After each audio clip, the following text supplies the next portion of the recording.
In the previous video, we discussed about the function-oriented design. So, in this video, we are concentrating on object-oriented design, which is one of the most popular design approaches. So, object-oriented design, in short it will be called as OOD, works around the entities and their characteristics instead of the functions which are involved in the software system. So, this design strategies focuses on entities and its respective characteristics. So, what are the characteristics are there and what are the entities can do, we are considering that one in our object oriented design approach.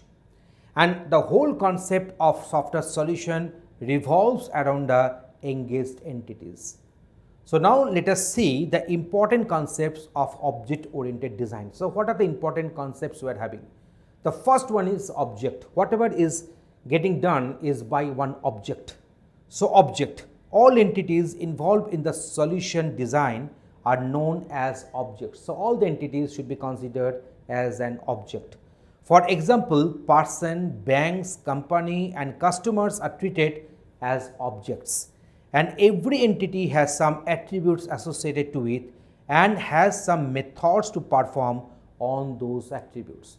So, in case of objects, we are having some set of attributes which will be holding some set of data, and methods are also will be there in the objects which will decide that what are the permitted operations that we can carry out on those attributes, on those values. Next one we are going to discuss, they are classes. So, a class is a generalized description of an object.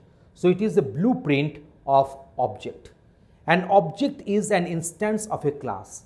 We know that an object is an instance of a class, that means instantiation of a class will be known as an object. Whenever we are using this term instantiation or instance, that means we are allocating some memory space to hold our data and the respective methods which will decide what are the permitted operations that can be carried out on the data. So, class defines all the attributes which an object can have and the respective methods which defines the functionality of the object. In the solution design, attributes are stored as variables and functionalities are defined by the means of methods or also known as procedures. Next one, a very important concept, that is encapsulation. In object oriented design, the attributes, that is the data variables, and the methods, that is the operations on data, are bundled together, is called the encapsulation. These attributes, this data set and the respective methods, that is the functionalities on those data, will be bundled together, and that will be known as the encapsulation.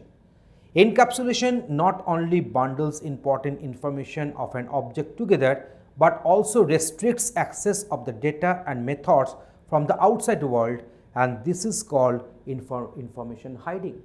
So, what will be the methods? What are the methods that can be accessed, that can be viewed from the outside?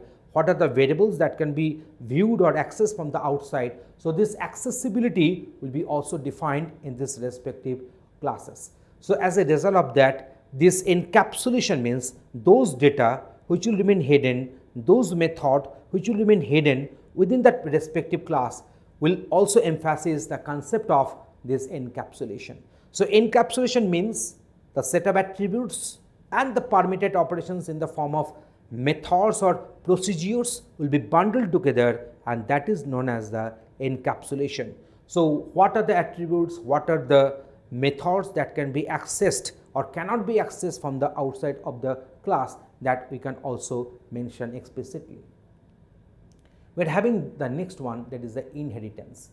So, object oriented design allows similar classes to stack up in the hierarchical manner, where the lower or the subclasses can import, implement and the reuse the allowed variables and methods from their immediate superclasses or the base classes.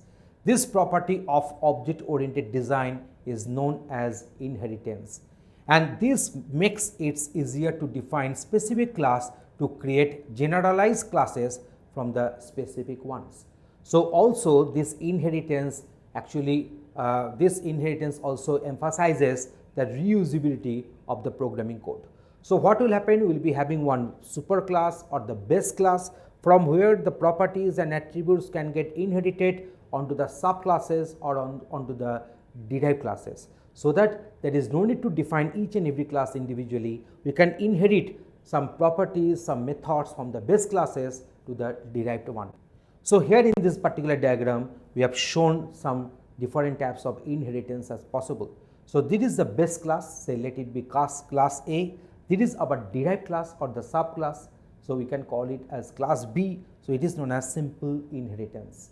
So now here you see this is our base class or the superclass class A. It has got inherited in the subclass, that is our class B, and class B is the superclass for class C, and class C is the subclass of class B. So this is known as multi-level inheritance. So here you can find this is a hierarchical inheritance because these two classes are inheriting from the respective only one base class. So that is known as hierarchical inheritance. So in this way, we have demonstrated, we have shown you that different types of inheritances are possible. Next one is the polymorphism. So object-oriented design language provide a mechanism where methods performing similar tasks but vary in the arguments and can be assigned with the same name. Different methods with the same name, but they are differing in the arguments. Either the number of arguments are differing or the argument data types. This is called the polymorphism, which allows a single inheritance performing tasks for different types, depending upon how the function is getting invoked. So respective portion of the code gets executed. In case of inheritance, it might be true that we are having multiple functions with the same name, but there will be no ambiguity. So depending upon the parameters passed, depending upon the arguments or the data type of the parameter or the number of parameters or the respective sequences, it will decide that which specific method we are going to call. So there will be no ambiguity even if we are having the polymorphism. Consider this one. This is a case of inheritance. You see, there is one class, there is a base class or superclass, name of the class is shape, and here we are having this method. The method is our draw. We have inherited onto this line, triangle, rectangle and circle. This draw method, it has got inherited here, and they may have some different bodies also. The function may get overridden. So now we are having the design process. So software design process can be perceived as series of old defined steps, though it varies according to design approach.